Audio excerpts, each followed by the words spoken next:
With Doubtnut, get instant video solutions to all your maths, physics, chemistry, and biology doubts. Just click the image of the question, crop the question, and get instant video solution. Download Doubtnut app today.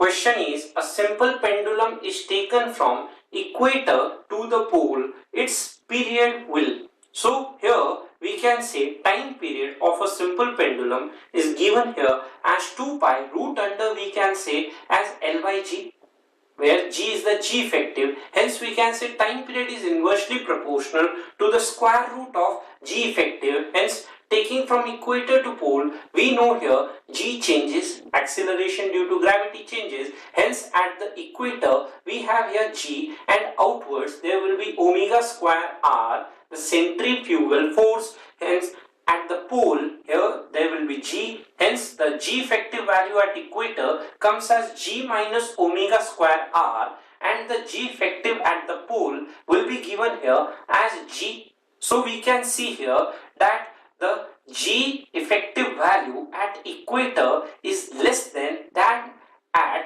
the pole, that is G effective will be less at equator than at the pole, and here we can see time period is inversely proportional to, let's say, square root of G effective, that is G. Hence the time period at equator will be more than that at the pole, that is we can say here TE will be greater than TP. So we can say here as one moves from equator to the pole, the time period decreases. So here time period decreases, which is option number 3. Hence we can say 3 is the correct answer. So 3 is our answer. For class 6 to 12, IIT JEE and NEET level. Trusted by more than 5 crore students. Download Doubtnut app today.